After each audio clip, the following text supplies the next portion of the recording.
What's going on, everybody? Welcome back to G Myers World Podcast. And right now we're going to be wrapping up Week 6 with Monday Night Football. The Dallas Cowboys against the Los Angeles Chargers. The Chargers were home, and this was a crazy debacle. Now, we go back to the fact that LeSean McCoy called Dak Prescott the A word. You know what I'm saying, bro? But we're just going to say that he called him trash, because pretty much he called him A. But we don't need to worry about that, right? What we're going to talk about is the fact that people are still coming out and saying that he's trash. Over the last couple of weeks, there's other ex-NFL players that have said that Dak Prescott is trash. So I'm going to address that and give you guys my opinion about that. But we're going to start off with Justin Herbert, okay? Justin Herbert is truly trash. And I'm going to tell you this right now, bro. I don't understand. This is what's weird to me, right? And we have to be fair, right? Justin Herbert gets paid, right? I believe he got some money and stuff like that. Justin Herbert is not better than Dak Prescott, right? But he doesn't get any of the flack that Dak Prescott gets. But like I said, I'm not making it seem like I'm giving Dak Prescott any passes or anything like that. I'm just giving you guys a point of view. In this game, Justin Herbert had so many open receivers overthrown, or he just like whiffed on a lot of passes, right? Nobody's going to really talk about that, but G Maya is about to talk about it, okay? This guy sucks. Now, this is a guy that, you know, he's 6'6", he's a big body guy, big arm, all that stuff. He has a lot of decent weapons, okay? Keenan Allen is not, you know, he's not a bad player. You got a decent running back. You got, you know, that big boy over there, Parham. You got a lot of stuff going on with this team. But why does he throw the ball like everybody is Parham's height? Why does he throw the ball so high in the air, dude? Like, this guy is just throwing the ball like he's trying to throw it to God. What is wrong with this guy? And look, this is the thing, right? Very few people are going to point out throughout the game his, like, really ridiculous wild passes. He was 22 of 37, okay? He had 2 touchdowns, 1 interception, a bad interception, by the way. He had a 56.7 QBR, and his rating was 84, okay? Very, you know, it's pedestrian numbers, but it should have been worse if you look at the clutch plays that were supposed to be made that this man just did not make. I don't understand what he's doing. I don't know why, like, people that are wide open, he just can't hit. And I understand Micah Parsons is on the other side, and a few times throughout the game, before Micah Parsons finally got a sack in the fourth, he had a lot of pressure, all right? The dude is a stud. I get that. You still have to be able to make that play. And this is the issue that I have with people that, you know, they give this guy a pass. Justin Herbert, yo, bro, you know, he's trash, okay? Yo, bro, put that on record. That dude is garbage. He does pretty good commercials, though, for that bank, though. It's kind of cool. They played a lot during the NFL games. But the Chargers should have won this game. It was laid out on a platter for them. You know, the Cowboys started to crumble in the fourth. You know, the punt that they didn't recover, and it was stupid. Nobody touched it, but then they touched it, then another guy touched it. They reviewed it. It was all stupid. They should have won this game. They lost this game primarily because of Justin Herbert and his overthrows and his ridiculousness.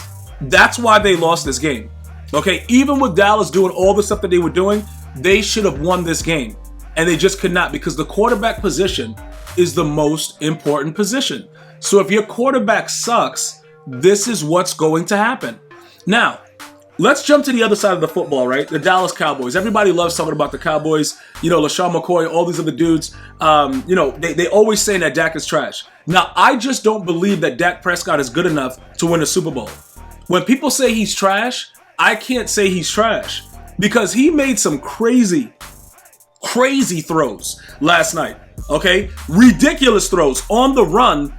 You know, Brandon Cooks is like 4'2". Like, the dude is the height of Mini-Me, and he's dotting to this dude.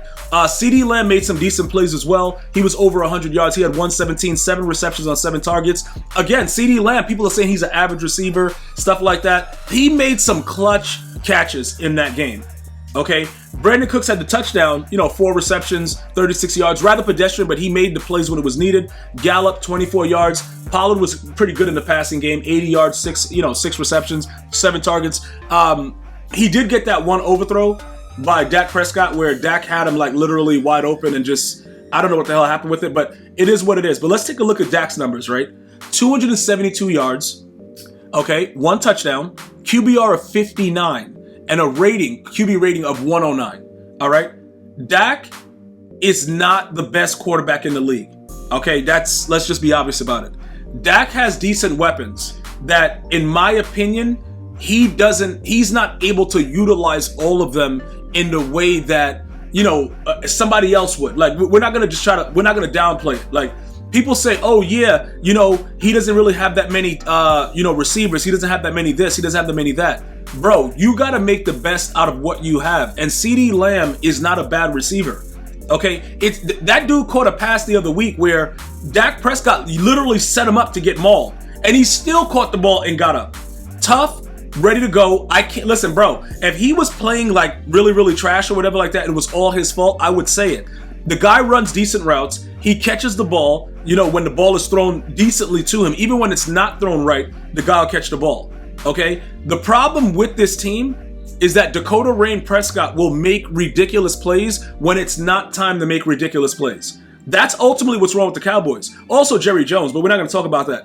This is the situation right here, right? Dak doesn't have to do too much because the defense is so good. Even with Diggs being out, they're still pretty good. And Bland dropped the pick he should have actually caught last night, by the way. He's pretty decent as well. They have a very, very, very, very, very good defense. So if Dak Prescott is just able to pull out his inner Trent Dilfer, it might work. But I'm just saying capable. When I say capable of winning a Super Bowl, right, that means that it's on him. Dak Prescott can't lead this team to a Super Bowl. He can go for the ride with the defense. So if he's not trying to do too much and he just doesn't, turn the ball over like he didn't and stuff like that, and he just tries to make accurate throws on third down, the Dallas Cowboys can win, but not because of... It's kind of technical, bro, because not every championship that's won is because of the quarterback. Like, sometimes defense plays a huge role in that. The Ravens of 2000, all right? There's a lot of things. The Legion of Boom. Some of the New York Giants with LT. There's a lot of teams where the defense can lead that team. And I believe the Cowboys, with the exception of the way that they played with the Niners, they can actually play and do certain things. You know what I'm saying? Like, they can make certain plays. They can efficiently go up against the toughest team and come out with a victory. But Dak just can't do too much. And what happens is, like, you see like this 21 of 30, that's fine. Everybody's trying to make him, he gets paid all this money, let him throw the ball every time. Not everybody does that, bro. Like, that's not what the offense is about. And this is what happens with these crazy Cowboy fans. They really believe that because he was paid that much money, he has to air it out every snap. Look at Justin Herbert. He threw the ball 37 times, right? And I would say, like, bro, like the 16 or the 15 that was incomplete, bro, those throws were nasty. That dude, bro, what? Who and how? Where was he throwing that ball? I have no idea. But again, when people say, like, okay, LeSean McCoy, Dak Prescott, he's garbage, whatever, it is what it is. It's because that everybody puts into the equation the amount of money somebody's being made. Now, let's take a look at Joe Burrow, right? Joe Burrow broke the bank, okay? In my opinion, the way he's playing right now, he's not worth a wet paper bag. That dude sucks. Like, most of the third-string quarterbacks in the league can do what he's been able to do so far this season. He's not going to get the same attention. Obviously, the Dallas Cowboys are the Dallas Cowboys. They're the most lucrative franchise in sports, all that stuff. Great. That's why he's going to get this attention. But I just want to make sure that everybody understands they can still win with Dak Prescott. Also, I want to point out, their leading rusher was Dak Prescott. When did Dak Prescott become Lamar Jackson? Like, what the hell? See, the Cowboys just don't know how to get out of their own way. Tony Pollard, 15 carries for 30 yards. Now, they have a very, very stout, front seven, with the Chargers. So you can't really go too crazy, but you can't be rushing for 30 yards, bro. Like, you can't do that. And then let Dak have 40? Like, bro, what? Like, it doesn't make any sense. And they still won the game. And this is what I'm saying. They won the game. That sack and an interception late by Gilmore, that seals the game. And again, they can still be successful without everybody railroading Dak. This is my issue, and I want to make sure it's clear. I'm going to be objective with everything that I see. Dak made some really, really good throws last night. If Dak just plays calm like this and doesn't turn the ball over, the Dallas Cowboys can beat any team in the league. Like, honestly, because their defense is good enough to do it. But I need people to understand, Dak does not have to be everything. That's all. Like, he doesn't have to be everything. And I know he's getting paid a lot of money. Stop counting dudes' pockets. He doesn't have to do everything. When he tries to do too much, that's when the Cowboys lose. When he's trying to just wild out and do all this other weird stuff, that's when they lose. he plays like this and it's decent, 272 yards, 21 to 30, they have a great opportunity.